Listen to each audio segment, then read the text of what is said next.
Assalamualaikum. Apa khabar semua? Hari ini mata pelajaran hafazan. Hari ini kita akan belajar tentang kefahaman surah Al-Fatihah. Minggu lepas kita dah hafaz surah Al-Fatihah. Jadi minggu ini kita akan faham apa itu surah Al-Fatihah. Okey, pengenalan surah Al-Fatihah. Okey, surah Al-Fatihah. Pengenalan surah Al-Fatihah. Okey, ya adik-adik.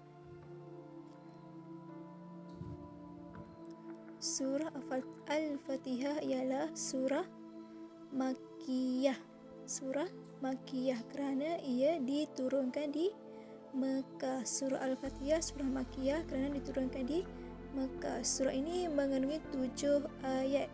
Kenapa dinamakan Al-Fatihah? Sebab maksudnya adalah pembukaan, kerana surah ini ialah surah yang pertama dalam Al-Quran. Al-Fatihah juga dikenali sebagai Ummul Kitab. Okay, membaca surah Al-Fatihah adalah salah satu rukun solat. Kita membaca surah ini sebanyak 17 kali sehari semalam. Okey, adik-adik boleh faham? Surah Al-Fatihah adalah diturunkan di Mekah, mengandungi 7 ayat. Kenapa? Apa maksud surah Al-Fatihah? Ialah pembukaan. Ia juga dikenali sebagai Ummul Kitab. Okey, adik-adik, apa pula isi kandungan surah Al-Fatihah? Okey, isi kandungan surah Al-Fatihah. Ayat ke-1 hingga 4 adalah puji-pujian kepada Allah SWT dan membesarkan keagungannya.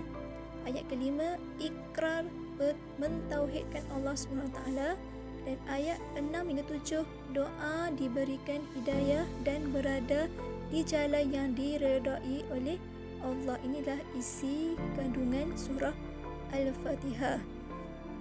Okey, seterusnya adik-adik, kita akan belajar pula tentang pengajaran surah Al-Fatihah. Okey, pengajaran daripada ayat ketiga, iaitu ikrar mentauhidkan Allah SWT, itu menunaikan solat, memohon pertolongan hanya kepada Allah SWT.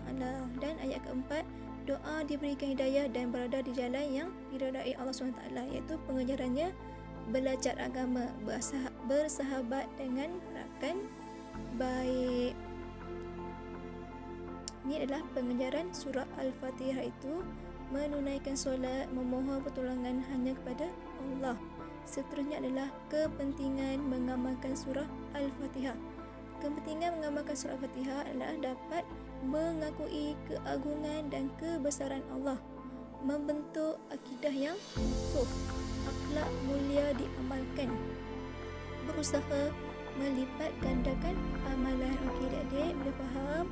Semoga ini dapat memberi pengajaran kepada adik-adik semua. Okey, adik-adik, jumpa lagi pada minggu hadapan. Assalamualaikum.